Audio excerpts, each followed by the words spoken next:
पूर्व प्रधानमंत्री डॉक्टर मनमोहन सिंह का निगमबोध घाट पर राजकीय सम्मान के साथ अंतिम संस्कार किया गया। उनके पार्थिव शरीर को सेना की तोपगाड़ी पर दिल्ली के निगमबोध घाट लाया गया। यहां तीनों सेनाओं ने उन्हें सलामी दी। राजकीय सम्मान के बाद अंतिम संस्कार की रस्में पूरी की गई। मनमोहन की पत्नी गुरशरण कौर, बेटी उपिंदर सिंह, दामाद दमन सिंह और अमृत सिंह निगमबोध घाट पर मौजूद थी। बता दें कि परिवार के प्रधानमंत्री मोदी से उन्होंने मुलाकात की और बेटी ने मुखाग्नि दी। निगमबोध घाट में सोनिया गांधी, प्रियंका गांधी, राहुल गांधी और कांग्रेस के बड़े नेताओं ने उन्हें श्रद्धांजलि अर्पित की। वहीं राष्ट्रपति द्रौपदी मुर्मू, प्रधानमंत्री नरेंद्र मोदी, रक्षा मंत्री राजनाथ सिंह भी उनके अंतिम दर्शन के लिए पहुंचे। तो वही अंतिम संस्कार के दौरान भी मनमोहन सिंह को उनकी पसंदीदा नीली पगड़ी पहनाई गई। डॉक्टर मनमोहन सिंह की पार्थिव देह को उनके आवास से कांग्रेस मुख्यालय लाया गया। इसके बाद अंतिम यात्रा शुरू हुई। राहुल गांधी पार्थिव देह के साथ गाड़ी में बैठे थे। डॉक्टर मनमोहन सिंह का गुरुवार रात निधन हो गया था। वे 92 साल के थे। वे लंबे समय से बीमार चल रहे थे।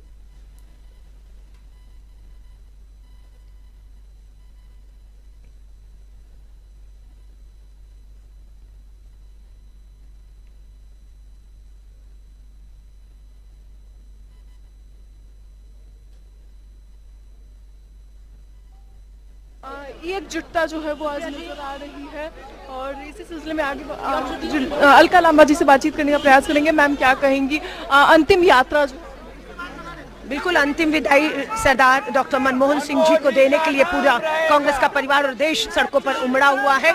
आज हमें गर्व है कि वो देश के, भारत माता के सपूत और रत्न इस देश को एक ताकत और मजबूती देकर जा रहे हैं। आने वाली पीढ़ियां उस वट वृक्ष के जो फलों का जो है वो लाभ उठाने वाली है। तो अब जो है साफ तौर पर देखिए किस तरीके से यहाँ से इस वक्त हमारे साथ झारखंड कांग्रेस से राजेश ठाकुर सर हैं। सर, कितनी क्षति है ये कांग्रेस के लिए मनमोहन सिंह का? देखिए, आज हम लोग डॉक्टर मनमोहन सिंह जी का अंतिम दर्शन करने आए थे और क्षति तो इतनी बड़ी है कि इसका उल्लेख नहीं किया जा सकता है। वो उन्होंने जो काम किया वो देश ही नहीं दुनिया उसका उल्लेख करती है, उसका प्रशंसा करती है। आपने देखा किस तरह से उन्होंने बतौर रिजर्व बैंक के गवर्नर, बतौर वित्त मंत्री, बतौर प्रधानमंत्री लगातार देश को कुछ न कुछ देने का काम किया। देश को आर्थिक संकट से उबारने का काम किया। देश को एक ऐसी व्यवस्था दी, आरटीआई, राइट टू सर्विस जैसे हथियार दिए जिससे आदमी अपनी लड़ाई ताकत के साथ लड़ सकता है, भ्रष्टाचार के खिलाफ और बाकी सारी चीज़ों के खिलाफ लड़ सकता है। तो वो काम उन्होंने किया। साथ में आपने देखा किस तरह से मनरेगा से लेकर के उदारीकरण तक सभी लोगों को उन्होंने अपने उसमें रखा, एजेंडे में रखा। अंतिम पायदान पर बैठा व्यक्ति कैसे सशक्त हो, उसका अधिकार उसको कैसे मिले, वो जहाँ रहता है उसको वहीं काम मिले, उसके लिए उन्होंने मनरेगा जैसी योजनाएं लाई।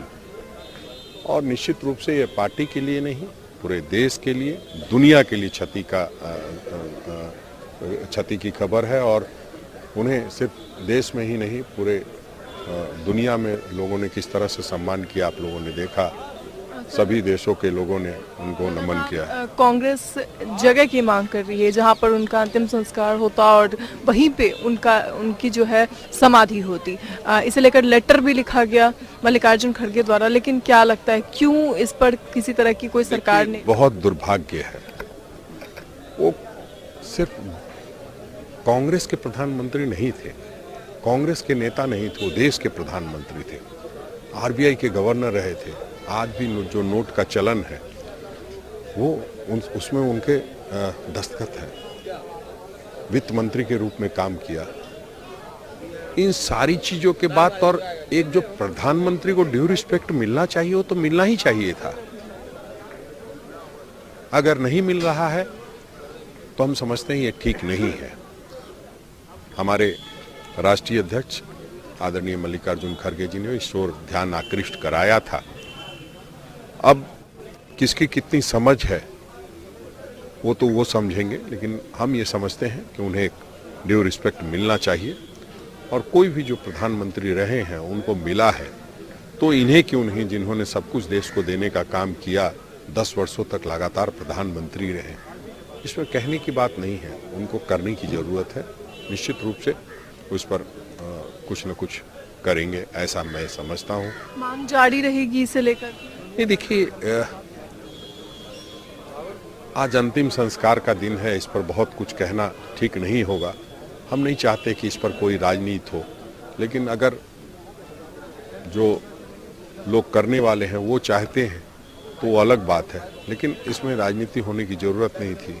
खुद से ये निर्णय होना चाहिए था, उन्हें राजघाट पर जगह मिलनी चाहिए थी। शुक्रिया सर। तो ये थे हमारे साथ राजेश ठाकुर। इस वक्त हमारे साथ बातचीत के लिए आलोक शर्मा जी हैं। सर, अंतिम यात्रा निकल चुकी है, अब उनका अंतिम संस्कार होगा, लेकिन लगातार ये सवाल उठ रहे हैं कि उनके लिए एक जगह की मांग कर रही है कांग्रेस, किस तरह से? देखिए, तो सरकार को स्वयं सोचना चाहिए था कि जो व्यक्ति 10 साल तक प्रधानमंत्री रहा हो और जिस तरह से उन्होंने देश को चलाया था, एक मृदुभाषी, एक शालीन व्यक्तित्व जो विश्व में अपना, जिन्होंने भारत का नाम रोशन किया, उनके लिए केंद्र सरकार को इतनी संकुचित मानसिकता नहीं रखनी चाहिए थी। खुले दिल से उनको स्थान भी मिलना चाहिए था, स्मारक के लिए भी, और वहीं पर अंत्येष्टि होती तो खड़गे साहब ने भी चिट्ठी भी लिखी, उसके बाद भी सरकार की कान पर जूं नहीं रहेंगी, ये दुर्भाग्यपूर्ण है। सर, आगे इसके बाद कांग्रेस क्या इसे लेकर फिर से मांग जारी रखेगी या फिर बस अब जो अब तक मांग थी यहीं पे से? नहीं, मुझे नहीं लगता कि इस बारे में मेरे पास कोई आधिकारिक जानकारी है।